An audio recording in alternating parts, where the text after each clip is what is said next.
Senjata itu ternyata menggunakan kutu sebagai pelurunya. Ia mengandalkan napas manusia sebagai tenaga penggeraknya. Yang paling mengerikan adalah, begitu seseorang tertembak peluru semacam ini, lukanya tak akan pernah berhenti berdarah. Pemuda itu terkena satu tembakan. Saat ia melihat peluru di tangannya, lehernya kembali tertembak. Tapi ia sama sekali tak tahu dari mana peluru itu berasal. Saat itu, seorang penembak jitu sejauh 10.000 meter sedang tenang-tenang bersenandung. Ia menembak lagi, kali ini mengenai kaki kiri pemuda itu.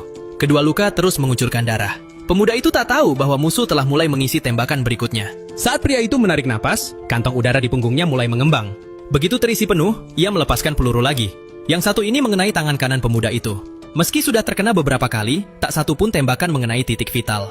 Pemuda itu menyadari bahwa penembaknya tidak berniat membunuhnya. Musuh mungkin ingin mendapatkan informasi darinya. Sang pembuluh kemudian mengambil peluru lain. Kutu ini bisa melompat sejauh 200 meter. Pilihan sempurna untuk amunisi. Pria itu kembali menarik napas dan menarik pelatuk. Namun kali ini pemuda itu berhasil menghindar. Sebenarnya, akurasi sang penembak jitu berasal dari seekor capung yang terbang di atasnya. Capung itulah yang menuntunnya, memungkinkannya menentukan lokasi pemuda itu dengan tepat. Capung nano ini bekerja seperti kamera tak terhitung jumlahnya, mengawasi setiap sudut tanpa meninggalkan blind spot. Pemuda itu cepat menemukan cara melawan. Ia membungkus seluruh tubuhnya dengan aura sihir yang kuat. Saat peluru kutu kembali ditembakkan ke arahnya, ia merasa waktu seolah melambat hingga berhenti. Ketika peluru berada dalam jarak 57 cm, ia sebenarnya bisa menghindar dengan sempurna. Tapi kali ini, ia tidak melakukannya, melainkan menghitung lokasi sang penembak jitu. Lalu ia menerjang maju.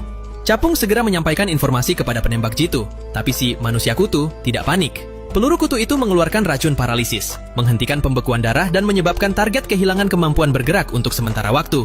Pemuda itu akhirnya melihat sosok sang penembak jitu. Tanpa ragu, ia menyerangnya. Si manusia kutu berdiri di tepi sebuah lubang aneh. Ia berkata telah memasang perangkap di dalamnya, lalu melompat ke bawah. Tapi detik berikutnya, jari pemuda itu menembus masuk ke otaknya. Tepat saat pemuda itu mengira semuanya telah berakhir, tiba-tiba tentakel gurita meregang dari mulut pria itu dan melilit erat tubuh pemuda.